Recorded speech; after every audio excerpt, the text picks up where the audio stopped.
I don't have an opening statement. Penn State played better than us. 16 minutes isn't enough in a game like this. I thought we played really hard for 16. But give them credit. They got off to a good start. We didn't come out with the energy that we needed to on the road. And, they beat us on the backboards, huge key for us. And again, the free throw line disparity, continues to hurt us. So we got to play better. I got to figure it out. It's on me. It's on me as the head coach. I got to do a better job of getting these guys ready to go, and I didn't. So this is 100% on Coach Pikiell.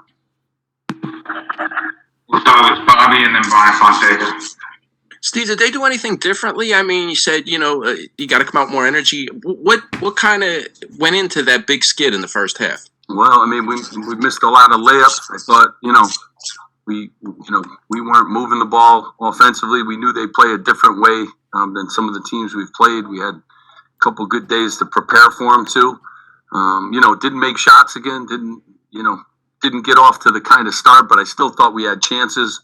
If we could come out in the second half with great energy, and we kind of fought back into it, but it's 40 minutes, and again, they made some plays down the stretch. We missed a few free throws, missed some layups, and couldn't finish it off. But credit to Jim Ferry, they've been playing really hard. They've been in games, and credit to Penn State.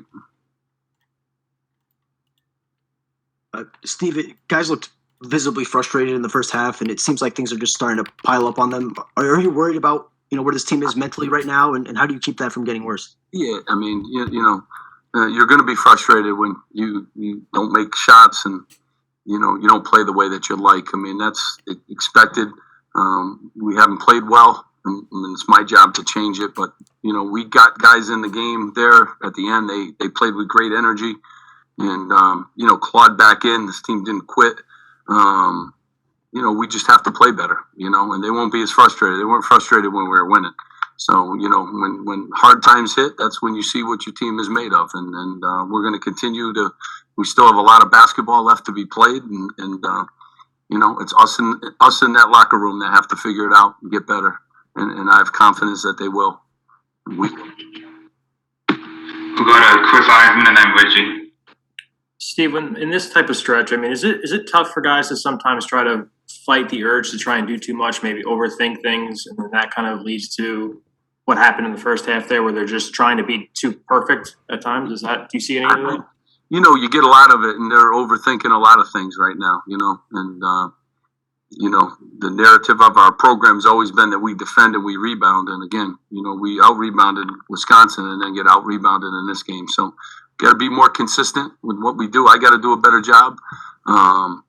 But I do have confidence in our guys, and I love my team. And I told them it's just us in the locker room. We got to figure it out, and we will. And, moving forward here, we have to learn from these things, but we also have to have short memory in a league like this, because it doesn't get any easier as you guys look at our schedule.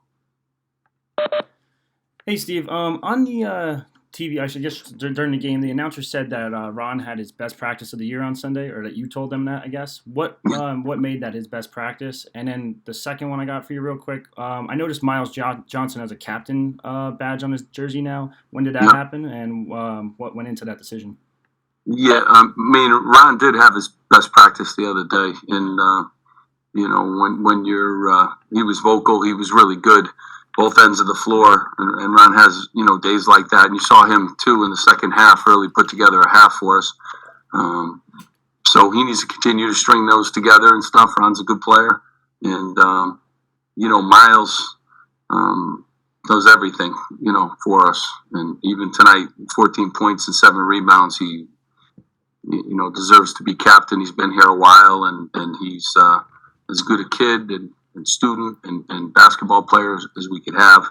And so he and Mamadou were added to our captain's, list.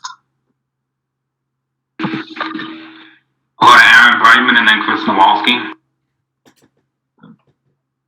Coach, after the first set of the second half, you made mass substitutions.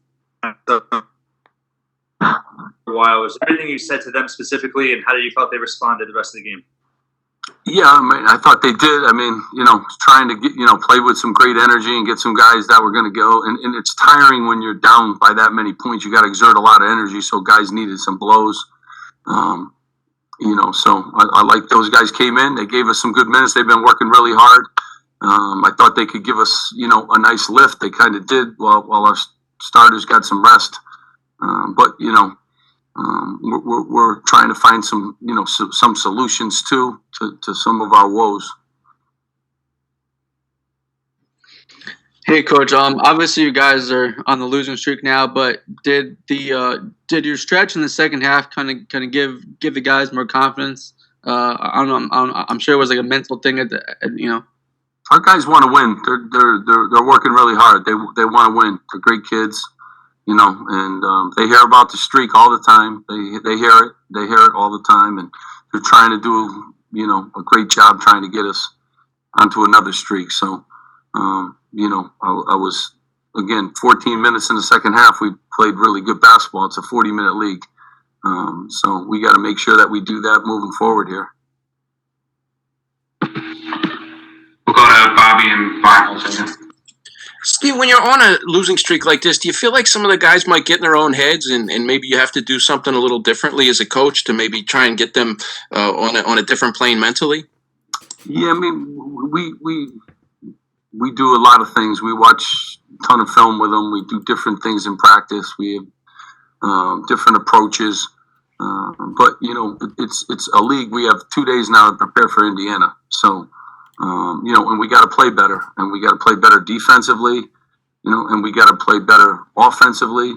And we got to rebound better. And those are the things that, we've obviously been working on and been very inconsistent with. And we have to do a better job with that, but we do a lot of different things, and you try a lot of different things with lineups, and we changed up some of our defenses today, and we played a little more zone than we played in the past, and you're always looking for solutions, when you have these stretches during the course of a season. So continue, but you got to continue to do what you always do, and that's defend and rebound, and we didn't do that tonight at the level that we needed to. Steve, you had mentioned that getting to the free throw line was a big key coming into this game. Only 11 free throw shot, and they went to the line 24 times. I guess just the issue with getting to the line, is that a style of play thing on your guys' end? Is it just not being aggressive enough to the basket? What's missing for you guys to get to the line more? Well, I mean, I thought we had a lot of layups tonight too. We got to finish some of those, layups and stuff. But you got to get to the rim and not hope that the referee calls a foul. I mean, some of those fouls were late in the game, but we are getting beat at the free throw line in these last 4 or 5 games by a wide margin. So we have to stop fouling the other team. That's a big part of it too, because if they only went to the line 11 times, it wouldn't be as big an issue. So it's our defense too, and then offensively, we got to attack more. I thought we got to the rim in the second half of those 14 minutes. I thought, we were much more aggressive to score around the basket, and we got to continue to do that. And one of these days, we'll get those kind of numbers in our favor. We'll take one from Matt Manley, and let me know if there's anything else for Coach. Hey, Steve. You mentioned the word narrative before and how, you guys have become a defensive and rebounding team, and that's what you want your narrative to be. But the narrative that predates, your tenure there is that Rutgers hasn't been to the tournament in a long time, and that's the longest drought in the Power 5. And I know you don't want your guys listening to the outside noise or thinking about that sort of thing, but in a streak like this, do you worry that starts to creep in their heads, knowing that they do know about that and they've thought about it? Yeah, no, we're trying to beat Indiana, so you guys can talk about those things and you guys can do all that stuff, but I don't spend a lot of time on that. If you deserve to go to the tournament, you will. You got to win basketball games in a league like this, and if you don't, you won't. So I don't spend a lot of time on that, and I don't spend a lot of time on the past history and what have you. I'm just concerned with today and concerned with tomorrow's practice and concerned with Indiana. But they have their phones in their hands all the time, so people are talking about it. I'm sure they're hearing it. All right, thanks, guys. We'll let Coach go. Appreciate it.